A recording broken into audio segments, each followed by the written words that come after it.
My name is Alan Morozwi. I work with Platform for Youth and Community Development, an organization which operates in Chipinge district. Specifically, we are here in Chipinge South today, looking at how the Chipinge South community has been affected by climate change. Platform for Youth and Community Development has worked with various organizations, state and non-state actors, to address the effects of climate change.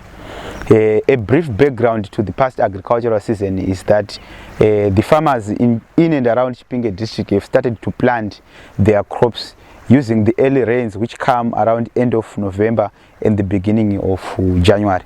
Then it's very unfortunate that we have a dry spell between January and February. So farmers have not been able to get the required yields, and for now we can specifically say people have not produced enough for consumption. Those who planted the small grain crops such as maize and millet somehow have a better harvest than those who plant maize. So the amazing part of the situation is that we are now in the end of April. Between March and April we received enough rains, but the rains that we have received has not been useful to the farmers since we no longer have crops in the fields. So climate change has been affecting the Chisumbanje and Chipinge district community, because the district at large is an agri-based district where people survive due to agriculture, and in most cases people plant their crops in the drylands where there are no irrigation schemes. We are along Sawe River. How has been this river useful to the community after the coming in of climate change? That's fine.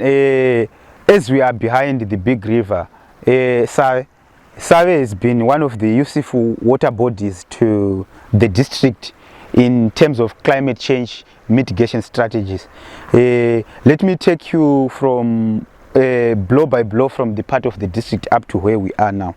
Coming from the Ward 3 of Chipinge West constituencies in Chipinge district, we have the government initiatives in which irrigation schemes have been able to tap water from Sawe River to irrigate the irrigations, the plots along Sawe River. So we have Mutema Taona irrigation scheme benefiting from Sawe River, and other non-state actors whom PYCD are working with also much capacity was also assisting farmers to tap water from Sawe River for irrigation purposes. Then if you go along that belt which covers the low belt of Chipinge district along Sawe River, we also see we have the other Midusabi irrigation schemes, or the large commercial farms. They've also benefiting by tapping water from Sawe River. We have Ratings Investment and the other settler farmers are also tapping water from Sawe River for the production of their crops. And also if you travel along that valley, you would also come to Chibue, Matezwa, and all these areas are benefiting from Sawe River through tapping water for agricultural purposes. So Sawe River is one of the crucial water bodies in Chipinge district, and it has been used for climate change mitigation in areas where irrigation is possible. What are some of the dangers women are getting from coming near to Sawe River, doing some laundries? Yes, though Sawe River has been a useful water body to the lives of the people in Chipinge district. At one point, Sawe River is also along the Sawe Conservancy. So despite that people have been benefiting from Sawe River, we also have circumstances in which human and wildlife conflict is also affecting the same communities. And in some of the irrigation schemes, elephants, roaming hyenas, and the buffaloes has been terrorizing people and destroying crops.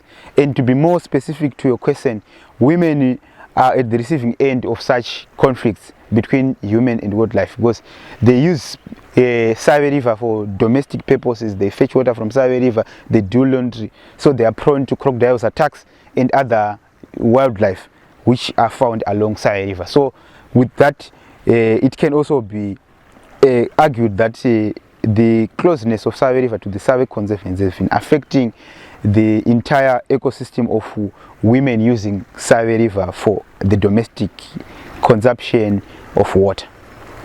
So, what are some of the things which the authorities are doing so that water in Save River can be used safely in people's homes?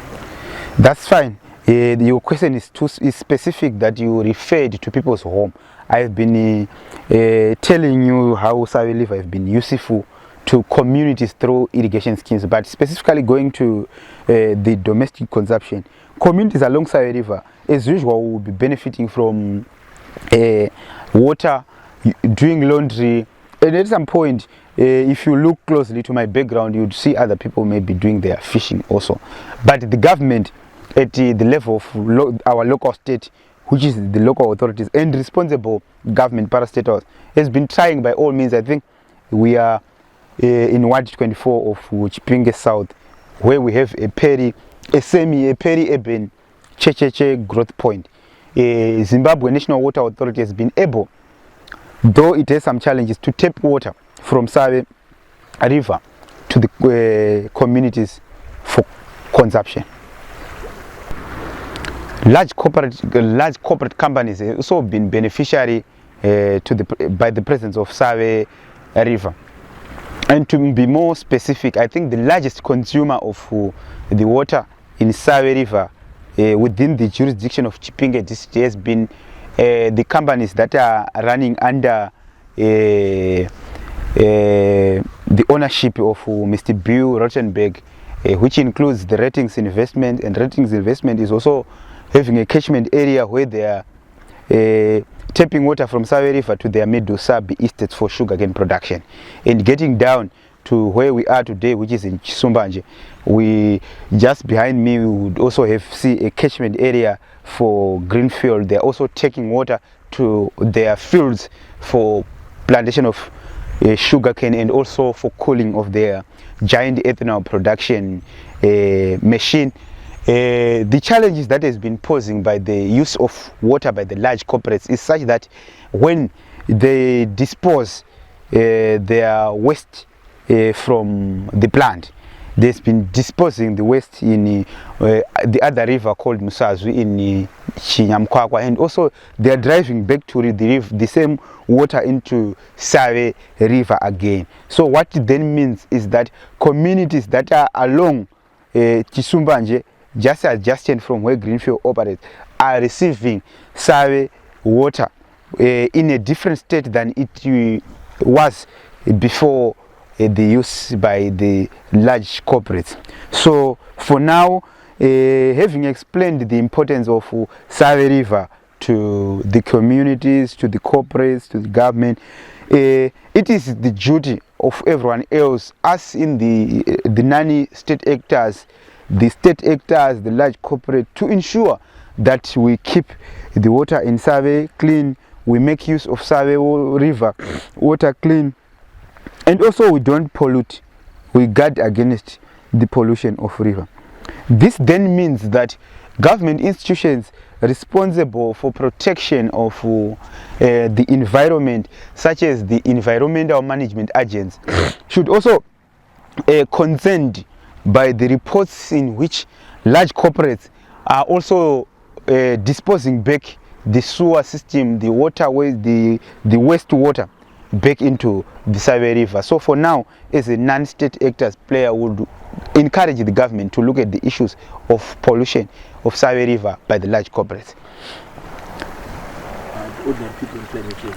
That's fine. From the background that we have during this course of discussion is that there is need on part of government to have extensive research, because a climate study can be done over 30 years. That's what they used to say when we grow up. So what then does that mean is that government, through the responsible departments and ministries, should research issues around climate change and seasonal changes, so that after a thorough research they will then inform the members of the communities through responsible government departments such as Agritech, in terms of advice to say what crops should we plant and at what time should we plant those crops. Then climate change has been a very serious crisis that can be equated to other pandemics also, because this side of the district now we are facing food shortages. We've been facing also tropical cyclones, all due to climate change. So government should invest in the disaster risk reduction strategies by also